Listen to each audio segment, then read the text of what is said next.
Hey everyone, welcome back to my channel.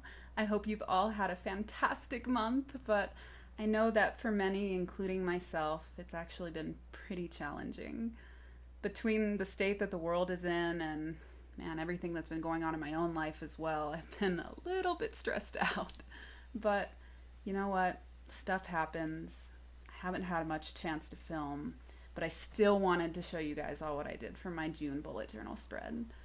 To be totally honest, I didn't actually get this spread going until about 2 weeks into the month because, sometimes life gets hectic and you don't always get to do things as planned, but that's okay.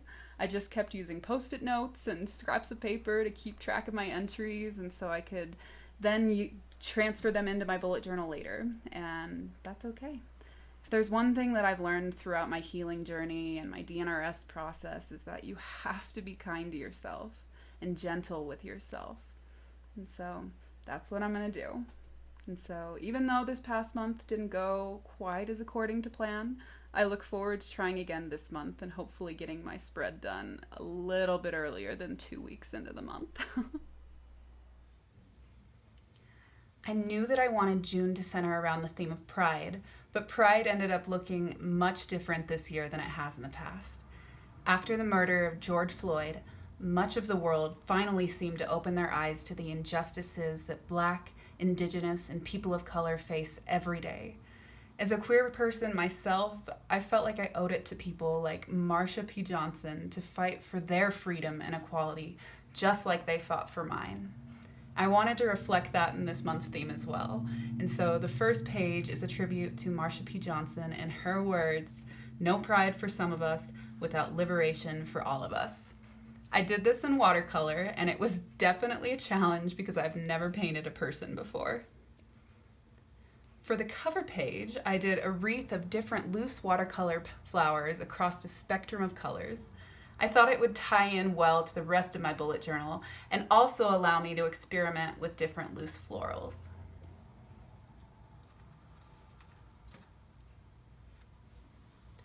For the important dates page, I went with a similar setup to last month using washi tape to embellish.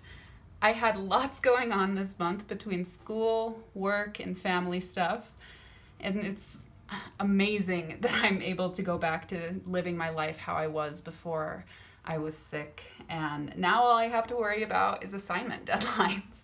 And so I'm definitely going to enjoy the rest of my college experience as much as I can now that I am healthy. For the habit tracker, I saw this idea on Pinterest and I fell in love. I took a screenshot of the image and pasted it into a Word document, and then I used my light box to trace the outline. It was really easy to do, but it looks like I spent a lot of time on it. And I love how it ended up turning out over the course of this month. I really loved getting to fill it out every day.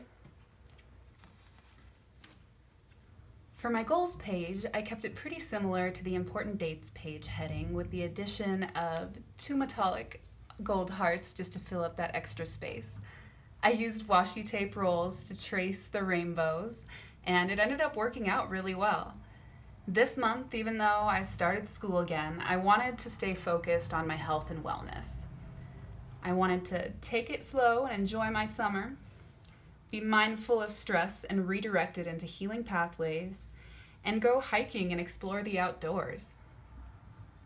The last page before the weekly spread, I decided to do another quote page dedicated to the Black Lives Matter movement. This is a painting I did very shortly after hearing what happened to George Floyd.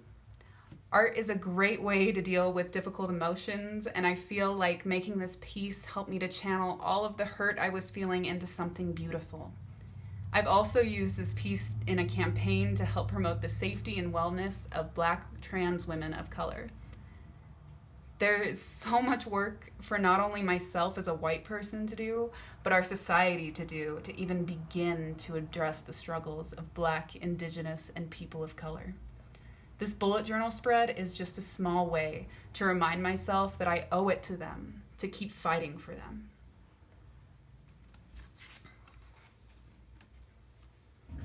So a little bit more of a lighter note. My weekly spread is very similar to the other spreads I've done in the past. I have my to-do list on the left and my DNRS reflection journal on the right. And I didn't have enough room to put the black and brown stripes in the rainbow, so I just did little black and brown hearts surrounding the rainbow. And, you know, sometimes things don't go as planned, but I still wanted to let you all see what I've been up to this past month and share all of the progress that I've been making, still living my healthy life. But thank you all so much for watching. If you haven't yet, please like this video and subscribe to my channels for videos on bullet journaling, painting, drawing, and more. Stay safe and healthy out there, and see you next time.